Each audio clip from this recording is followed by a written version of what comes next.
Hello, welcome to the week ahead reading for January 12th through 19th. This is a pre-recorded reading, and today we're actually going to be using 3 different decks. So card number 1 for the first reading is from the Moon deck. These are Oracle cards. And then the second reading will have 1 Oracle card from the Moonology Manifestation Oracle Deck and 1 tarot card from the Moonchild Tarot Deck. So I'll be showing those as I get there. If you would like to take a quick moment to tap into your intuition and see which one will resonate more, I'm just going to show these a few times. The back of each card. So this is card number 1 for the first reading. And then the second reading.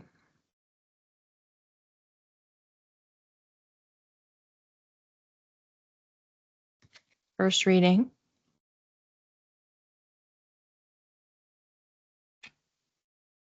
Second reading. And then I'm just going to show them together so you can feel for a difference. First reading, second reading. And you can leave a comment below this video if by the end of this, when you hear what the readings actually are, your intuition was correct. For the first reading, what came in right away was this idea of feeling like we're in a pickle, a tough spot, rock in a hard place, all sorts of different expressions. Back up against the wall. The specification here on not, especially for that last expression, it's not that we are actually needing to be on defense. We may just feel that way because there's a lot incoming at us, a lot that we're having to process, a lot that we're processing, moving through, trying to get done. I'm just seeing like the to-do list is just racking up and items are constantly being added. We check one thing off, 10 more things have been added. Oh, one thing got deferred or delegated, wonderful, but then 2 more things got added. And there's this feeling of spiraling. It's like that emoji where it has the 2 swirly eyeballs. It looks like that, like just disoriented, brain fog, tired, very, very high risk of burnout. This is cumulative because these items didn't all just appear one day. Some of them came onto your plate this past week, the week before, maybe a few of them months ago. They could have been things that you were putting off or just things that you were aware that you had to do. The clock was running. And then as this week is progressing, other ones continue to be added. So it's like exacerbating the issue. All right, so what can we do about this? I'm getting the nudge to just flip the card that will help advise us. Okay, so the card that we have is the Purpose card. Again, this is from the Moon deck. And the mantra reads, I have unlimited potential and claim my purpose. All I need is within me. So what I think is great about this card is especially that last line, all I need is within me. We're feeling overwhelmed. So much is coming at us, but everything that we need to get through this and to move forward, we already have at our disposal. We already have the resources, including materials.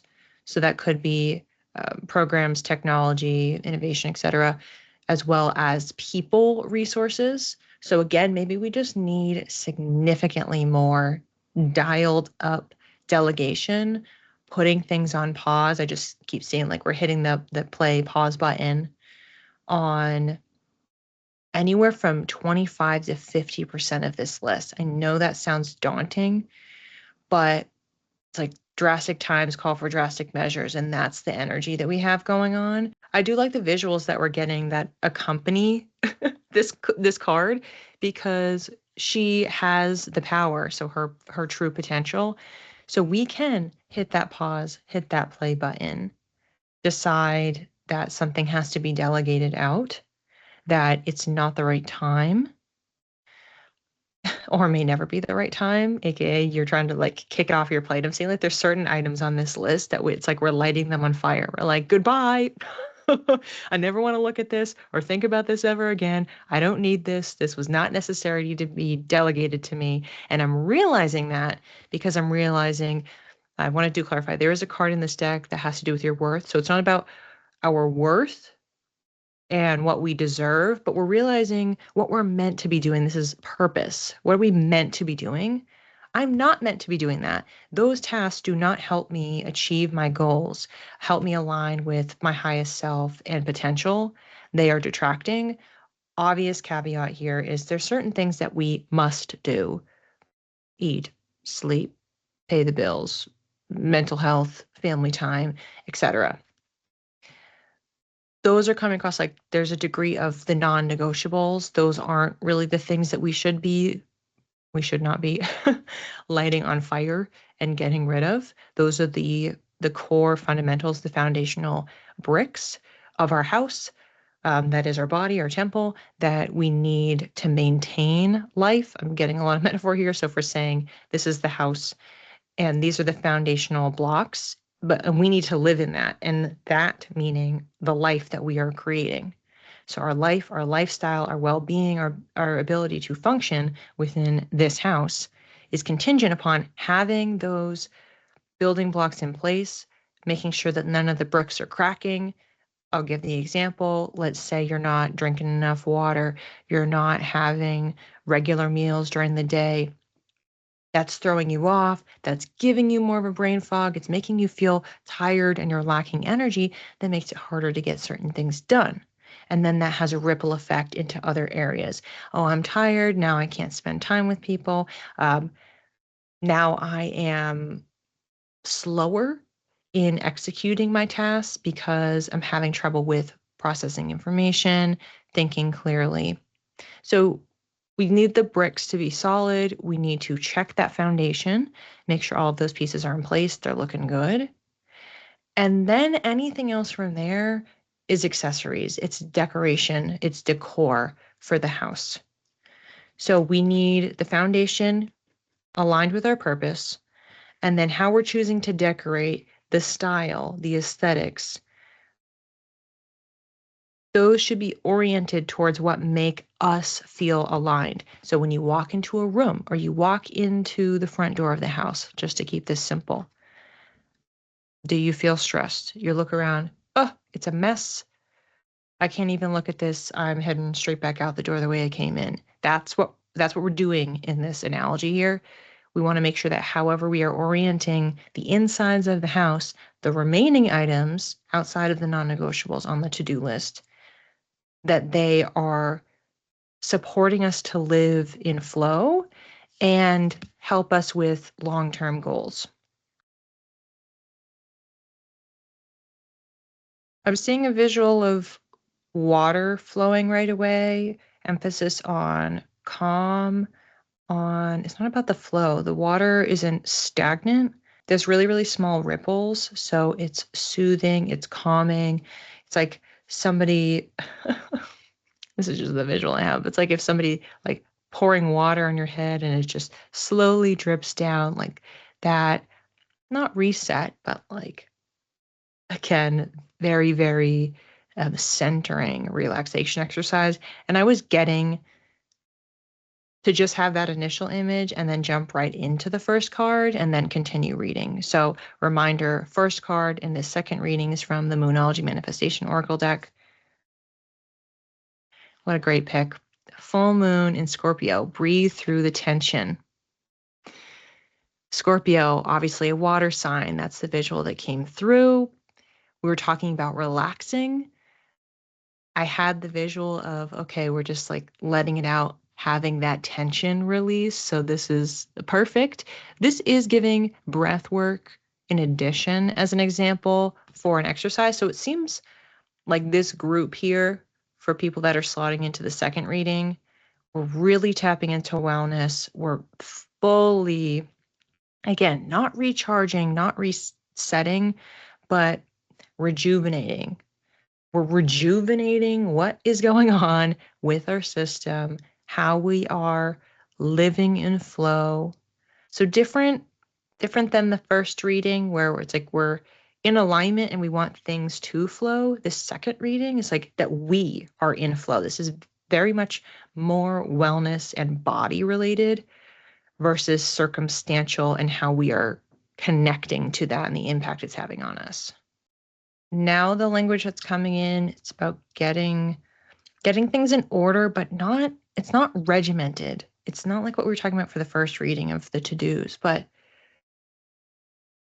again, it's like so flowy. The visuals are just, it's like air, breath, and water, and things are just moving, they're shuffling along. It's like things are going down the drain, things are getting filtered.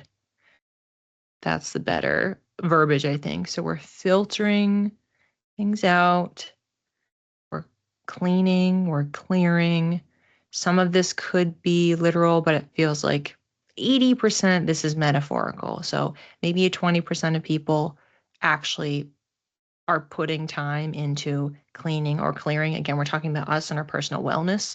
So that could mean yourself, like a deep clean, deep rejuvenation practice of your body, but also like your immediate space. So in the first reading, we're talking about the house as the metaphor, but it could be like the spaces that you're in or the things that engage with your body, like your clothing.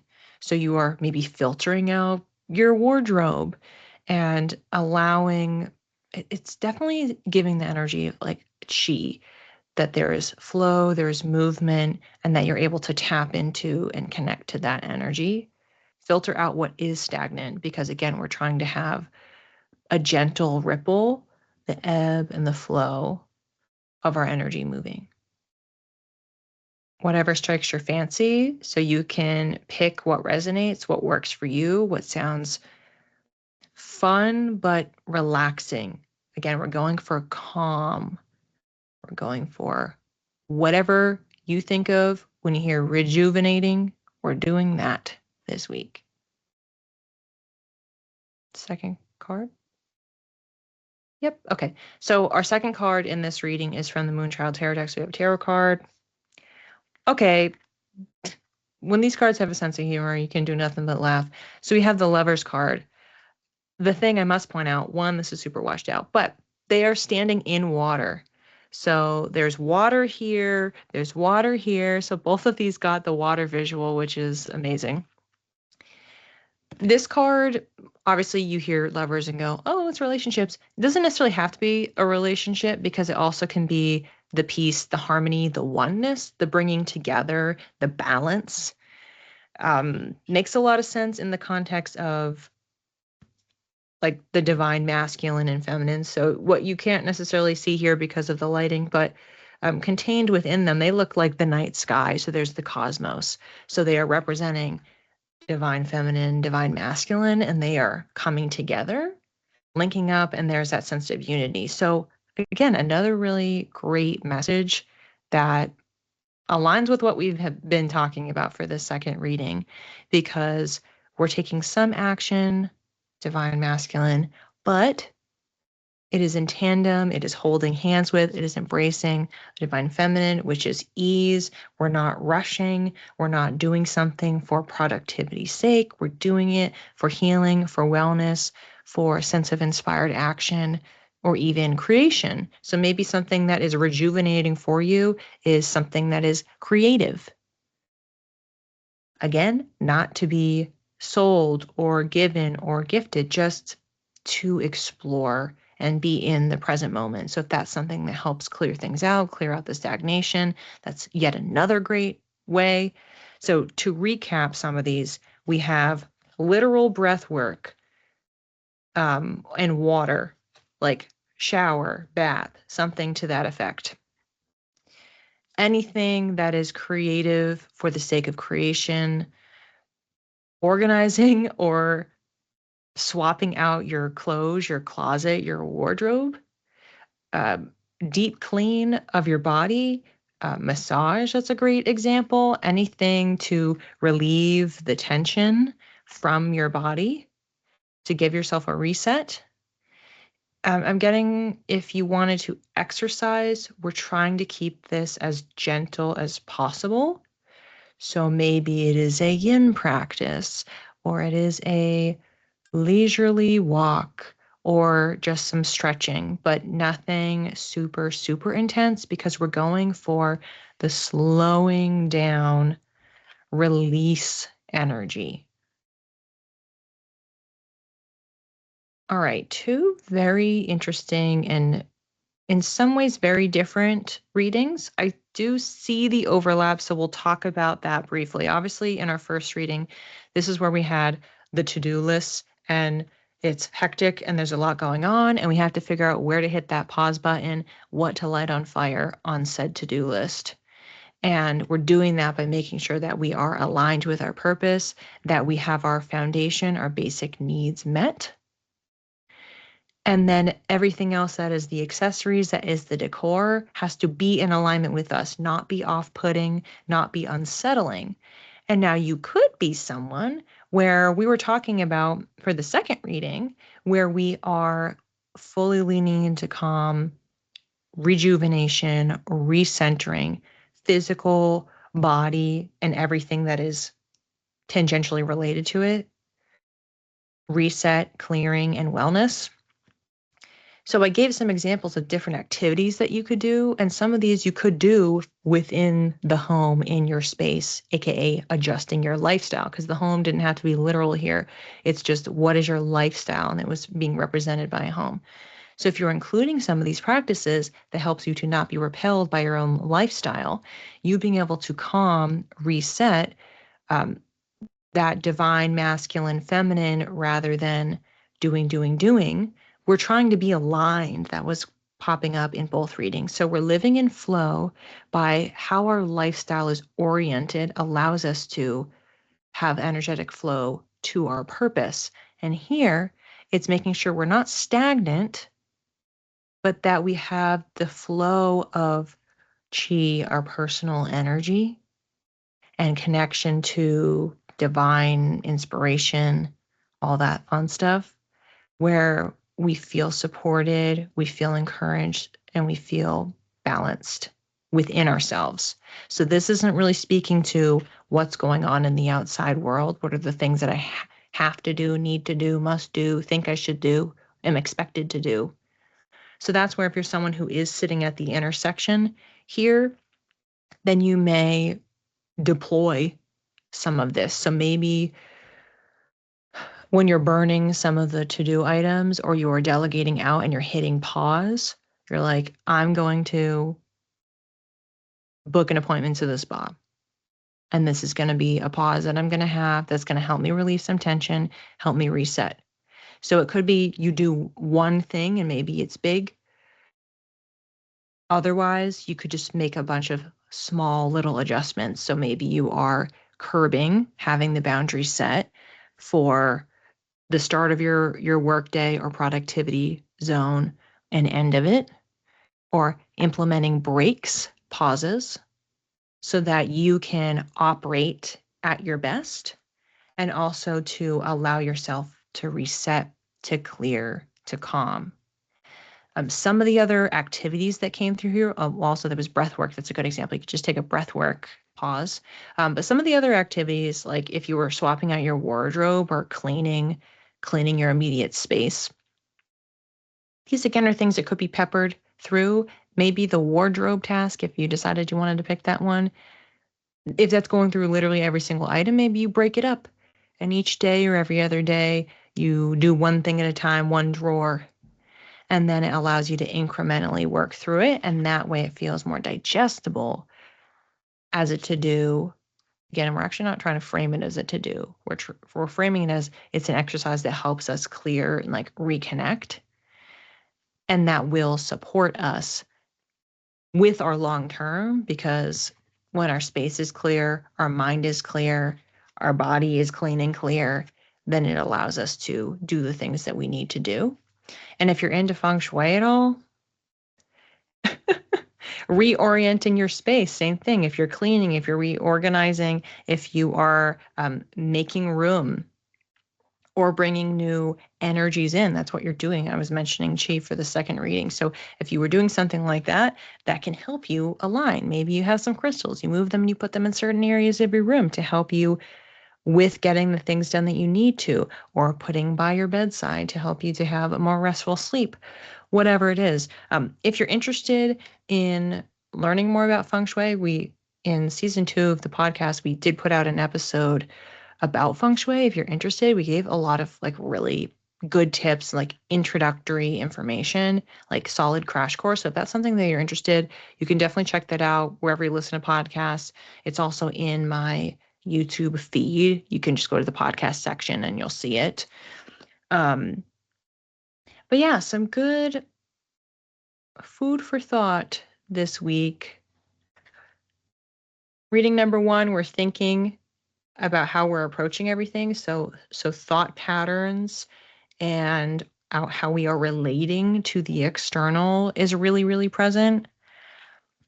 And for this one, even if we're giving ourselves an activity, this is not about thoughts. This is not about, I'm trying to reflect. How do I feel? Let me journal about it. There's no mind in this second reading. It's just body. It's just energy. So a great, great simple way to differentiate the two of them.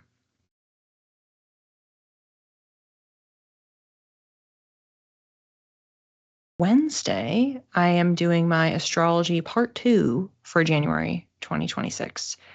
I had some solo videos that I released at the beginning of the month. We had a class last week, and that included transits that some of which have already transpired and others are upcoming. And it's because I grouped certain categories together. So this week on the 14th at 11:30 a.m. Eastern Time, I'm going to be going live on Insight Timer, and I'll link that in the description if you would like to sign up. And we'll be talking about the remaining transits kind of happening in the middle and end of the month. Those edited replays will be up on my YouTube channel. If you want to watch any of those, you can go to the astrology section or just the main feed. And if you want to check in on where any given planet is at any given point, you can go into my channel and search the different planet names and then just see the most recent video and watch that. And that will give you the latest update. And I did just add some additional classes. So as of the time that this is coming out, they'll definitely be up within the platform. But I added a couple classes for the last week of January. So just to plug those real quick. So this is how the schedule came through. I'm not going to be doing a live for the 19th. So I'm going to be doing another pre-recorded reading for next week. So you can look out for that. That will also drop in the morning. I'll probably record that in a couple days. And then that will drop first thing on that Monday. Up for the following Monday, the last Monday of the month, I'm doing something different than I have ever done for my week ahead readings. That's the teaser. You can sign up for that. I'll put that in the description as well if you want to sign up. And then I will be doing a lecture. That's the second class that I added. So on the 26th is the totally reimagined, if people like it, I'll do it again, week ahead class. And then on the 28th, I'm doing a transit astrology lecture. So this was something that was requested by my students sometime in the last month or two.